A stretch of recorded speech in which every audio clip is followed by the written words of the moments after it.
तो रमजान के अंदर उसकी ताकत और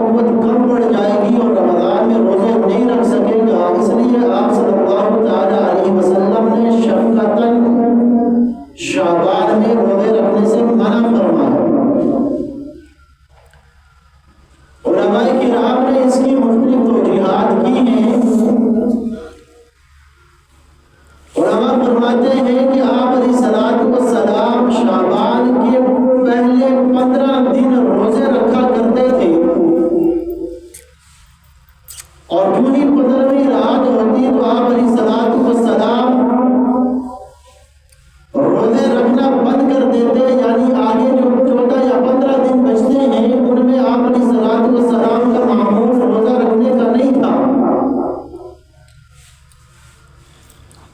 यूं तत्बीक दी हदीस के अंदर उलमाए किराम ने कि आप अलैहिस्सलातु वस्सलाम ने जो पहले 15 दिन शाबान के रोजे रखकर उम्मत को बतला दिया कि ये रमजान का मुकद्दमा है, उसकी तैयारी का एक महीना अल्लाह ने आपको अता फरमाया है कि इसमें आप अपने जिस्म को रमजान के लिए तैयार करें,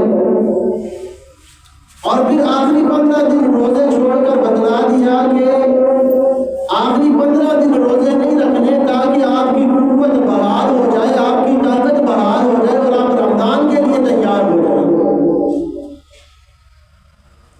तो आप अलैहिस्सलातु वस्सलाम सैयदा आयशा फरमाती है कि शाबान के महीने में बहुत ज्यादा कसरत से रोजे रखा करते थे, किसी और महीने में इतने रोजे नहीं रखा करते थे।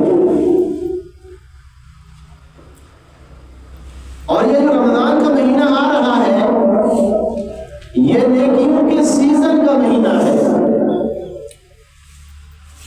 जिस तरह से हमारे तुज्जार और ताजिर हजरात रमजान के अंदर उनकी कमाई का महीना शुरू हो जाता है, हालांकि होना तो ये चाहिए कि रमजान में हर चीज सस्ती होनी चाहिए मुसलमान, ताकि शोहरत के साथ हर चीज खरीद कर रमजान में इस्तेमाल कर सके।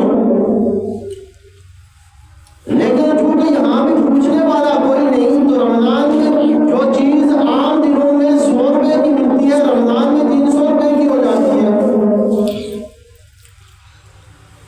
इसलिए कि तुज्जार के हाँ ये महीना कमाई का महीना है, लेकिन अहलुल्लाह के हाँ ये नेकियों की कमाई का महीना है। इसमें नेकियों का रेट बढ़ जाता है। आप एक सुन्नत अदा करेंगे तो सुन्नत नफल के बराबर अल्लाह आपको उसका सवाब अता फरमाएगा, और अगर आप नफल अदा करेंगे तो अल्लाह तबारक व तआला आपको फर्ज का सवाब अता फरमाएगा, और अगर आप एक फर्ज अदा करेंगे तो अल्लाह तबारक व तआला आपको 70 फर्ज अदा करने का सवाब अता फरमाएगा। और रमजान के महीने के अंदर अगर आप एक नेकी करेंगे अल्लाह तबारक व तआला आपकी उस एक नेकी को 700 तक बढ़ाकर आपको अजर अता फरमाएगा। और अगर आप अल्लाह की राह में रमजान के महीने के अंदर 1 रुपया लगाते हैं अल्लाह तबारक व तआला आपको अपनी राह में 700 रुपए खर्च करने का सवाब अता फरमा देगा। युदाइफु लिमन यशा, अल्लाह जितना चाहता है इतना बढ़ा देता है। बात नीयत की है कि जितनी आपकी नीयत में इखलास होगा, आपके अंदर तकवा होगा, अल्लाह आपकी नेकी को बढ़ाकर आपके नामे आमाल में लिखता जाएगा। लेकिन नेकी है क्या? नेकी नाम किस चीज का नाम है, बिर किसको कहते हैं? हजरत अबू ज़र गफ़ारी रज़ियल्लाहु ताला अन्हु इमामुल अंबिया हजरत मोहम्मद मुस्तफ़ा सल्लल्लाहु ताला अलैहि वसल्लम के पास आए। आप रज़ियल्लाहु ताला अन्हु ने इमामुल अंबिया से सवाल किया, अल्लाह के हबीब नेकी क्या है? अल्लाह के हबीब ने आयतुल बिर तलावत की। दूसरी मर्तबा सवाल किया, फिर आप अलैहिस्सलातु वस्सलाम ने आयतुल बिर तलावत की। तीसरी मर्तबा सवाल किया तो आप अलैहिस्सलातु वस्सलाम ने फरमाया कि अबू ज़र, नेकी ये है कि जब तू कोई नेक अमल करे, कोई अच्छी बात कहे तो उस पर तेरा दिल खुश हो जाए, और जब तुझसे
मेरा रोजा है।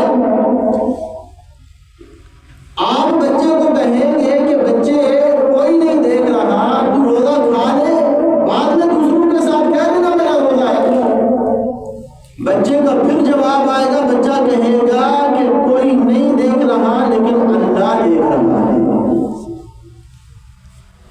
आज आप 90 साल के बुजुर्ग को एक कमरे में ले जाएं और जाकर कहें आप नहीं हैं, कमजोर हैं, आपके अंदर ताकत नहीं, आप इस तरह करें, रोजा इफ्तारी कर ले, पानी पी ले, शरबत पी ले, बुजुर्ग कहेंगे नहीं नहीं बेटा मेरा रोजा है। आप कहें कोई नहीं देख रहा, बुजुर्ग कहेगा कि अल्लाह देख रहा है। अब अल्लाह तबारक व तआला रमजान का महीना लाकर पूरे साल की हमारी तरबियत करना चाहता है कि जिस तरह तू रमजान के महीने के अंदर तेरे दिल के अंदर ये खौफ डर आ जाता है, तकवा आ जाता है कि अल्लाह देख रहा है, यही डर तेरे दिल के अंदर बाकी 11 महीनों के अंदर भी होना चाहिए। चाहे तू चीफ जस्टिस की सीट पर है, चाहे तू वक्त का हुक्मरान है, चाहे तू डीसी है, चाहे तू एसपी है, चाहे तू रेडी वाला है, चाहे तू कपड़े बेचने वाला है, चाहे तू फल बेचने वाला है, चाहे तू मुर्ग की दुकान पर है। अब यही कैफियत तेरी बाकी 11 महीनों के अंदर भी बननी चाहिए। ये तकवा है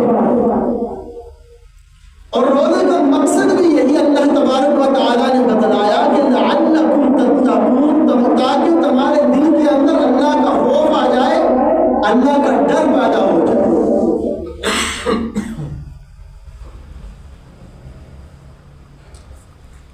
और बंदे के दिल के अंदर जब अल्लाह का खौफ होता है, अल्लाह का डर होता है, तो फिर बंदे के लिए नेकी करना आसान हो जाता है, गुनाह से बचना आसान हो जाता है।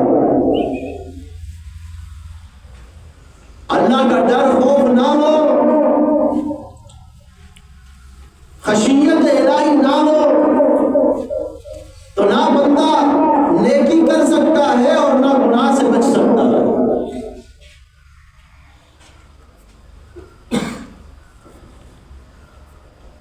हज़रत शिबली रहमतुल्लाह ताला अन्हु एक सफर पर रवाना हुए। रास्ते के अंदर डाकू ने उस काफिले को लूट लिया। जब काफिले को लूट लिया गया, काफिले के अंदर उसके सामान्य सफर में खाने पीने की अशिया भी मौजूद थी। अब जब वो डाकू सामान लूट कर जाने लगे, थोड़े दूर गए और वहां बैठकर देखा कि इसके अंदर खाने पीने की अशिया हैं, उनको निकाला और खाना शुरू कर दिया और एक बड़ी प्लेट निकाली और जो आप अपना सरदार था, उनका बड़ा था, उसको खाना पेश किया। अब उसने खाने से इनकार कर दिया और कहा कि मेरा रोजा है। अब शिबली अलैहि रहमा फरमाते हैं कि मैं उसके पास गया और जाकर उससे अर्ज किया कि तू रोजा भी रखता है और चोरियां भी करता है, डाके भी मारता है। अब जो उस काफिले का बड़ा सरदार था, उसने मुझे जवाब दिया कि ये चोरियां करना मेरा पेशा है और रोजा भी इसलिए रखता हूं ताकि मेरी और अल्लाह की सुलह हो जाए, अल्लाह मुझसे राजी हो जाए, अल्लाह मुझे नेक बना दे। रोजा मैं इसलिए रखता हूं। अब शिबली अलैहि रहमा फरमाते हैं कि चंद रोज गुजरे तो मैं हाज या उम्रे के लिए रवाना हुआ और जाकर वहां पर देखा कि यही शख्स वहां बैतुल्लाह का तवाफ कर रहा है। अब मैं इसके करीब आया, आकर इसको पहचाना तो देखा कि ये वही वक्त का डाकू और अपनी उस काफिले का सरदार था। मैं इसके पास आया और आकर कहा कि तुम वही डाकू है ना जिसने मेरे काफिले को लूटा था? कहा हाँ हाँ मैं वही डाकू हूँ। कहा तो अजीब बंदा है, डाके भी मारता है, रोजा भी रखता है और बैतुल्लाह का हज भी करता है, उम्रा भी करता है। उसने कहा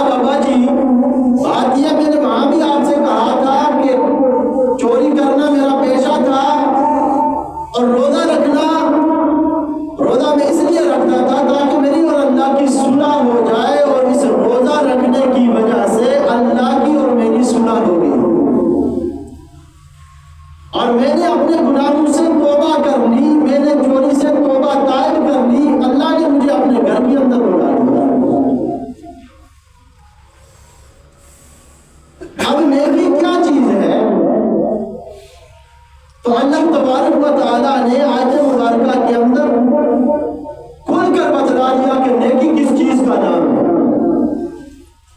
फरमाया अऊज़ु बिल्लाहि मिनश शैतानिर रजीम, बिस्मिल्लाहिर रहमानिर रहीम।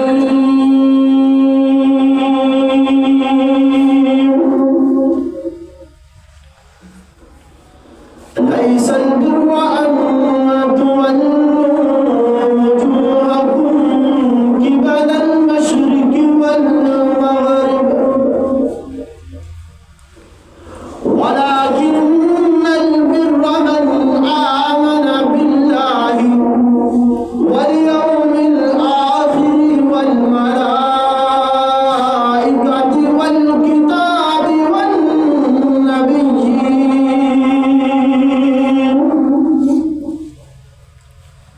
कायनात के खालिक रब ने अपनी अज़मत वाली बड़ाई वाली किताब में ऐलान कर दिया कि नेकी सिर्फ यही नहीं कि आप मशरिक और मगरिब की तरफ मुंह करके खड़े हो जाए रब के सामने, क्या मतलब सिर्फ नमाजी बन जाए। पहली सबका नमाजी है, नमाज पढ़ना अच्छी बात है, दीन में नमाज की बड़ी अहमियत है। नमाज के बगैर बंदा मोमिन और मुसलमान नहीं हो सकता। बंदे और काफिर के दरमियान जो फर्क करने वाली चीज है वो नमाज ही तो है। कल क़यामत के दिन अल्लाह के हबीब अपनी उम्मत के लोगों को वुज़ू के चमकने वाले आज़ा से पहचान कर अपनी उम्मत में शामिल करते जाएंगे। नमाज के लिए इमाम अंबिया ने फरमाया, नमाज दीन में उसकी इस तरह से हैसियत है जिस तरह से इंसान के बदन में सर की हैसियत है कि सर को उतार लिया जाए पहचान नहीं होती ये कौन है। अगर बंदा नमाज ना पढ़े पता नहीं चलता ये मोमिन है या काफिर है। बड़ी अहमियत नमाज की, लेकिन अल्लाह ने कुरान के अंदर बतला दिया कि नेकी सिर्फ यही नहीं कि आप अपने मुंह को मशरिक और मगरिब की तरफ फेर दें। फिर बताया वलाकिन्नल बिर्रा मन आमन बिल्लाहि वल यौमिल आखिर वल मलाइकति वल किताबि वन नबिय्यीन। जो बैतुल मक़दस मुसलमानों का पहले किबला था, जिसकी तरफ अल्लाह ने हुक्म दिया कि बैतुल मक़दस आपका किबला है। 16 या 17 महीने मुसलमान बैतुल मक़दस की तरफ मुंह करके नमाज पढ़ते रहे। फिर नमाज के अंदर अल्लाह ने हुक्म दे दिया कि अब आपका किबला बैतुल मक़दस नहीं बल्कि बैतुल्लाह है। अब यहूद को बड़ी तकलीफ हो गई, तो उन्होंने बड़ा शोर करना शुरू कर दिया। बड़े उनके पेट के अंदर मरोड़ पड़ने लगे, कहने लगे पहले आपका किबला बैतुल मक़दस था, अब बैतुल्लाह हो गया, ये कौन सा दीन है। आज भी कई लोग जो है ना, थोड़ा सा बंदा किबले से इधर उधर हो जाए तो शोर मचा देते हैं, भाई नमाज नहीं होती है।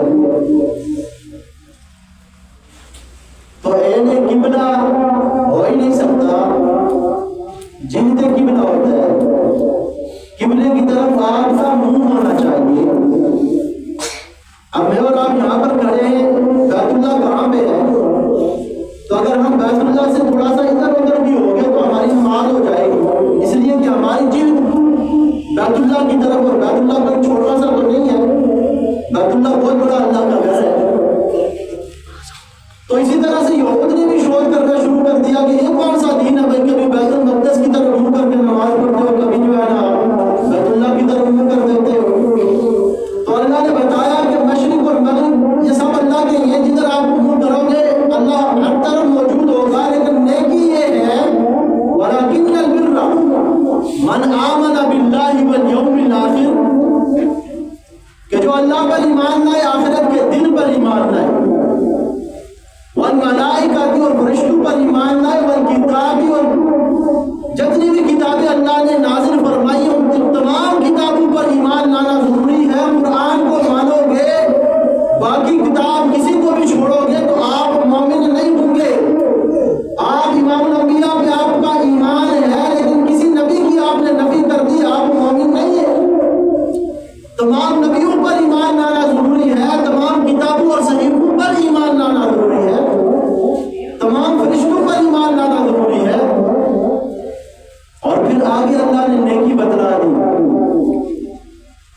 मलाइकति वल किताबी वन नबिय्यीन व आतल माला अला हुब्बिही ज़वील कुर्बा वल यतामा वल मसाकीन वब्न सबील।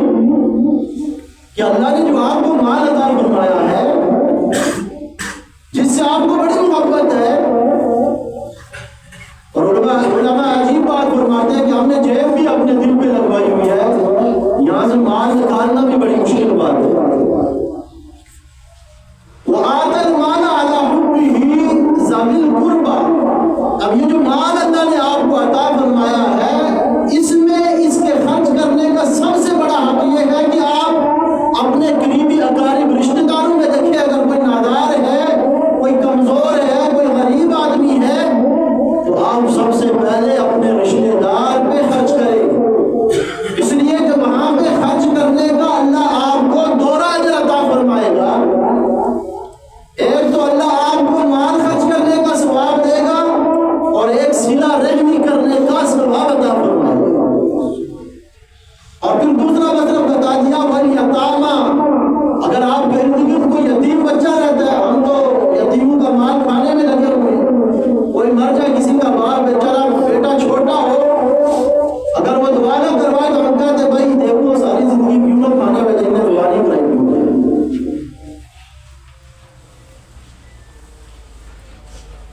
यतीम अगर कोई बच्चा आपके इर्द गिर्द बस रहा है तो आप के ऊपर हक है उसका कि आप उसके ऊपर अपना माल खर्च करें। वल मसाकीन, वही मिस्कीन आदमी अगर आपके मोहल्ले में, आपकी बस्ती में, आपके रिश्तेदारों में है तो आप उसके ऊपर खर्च करें।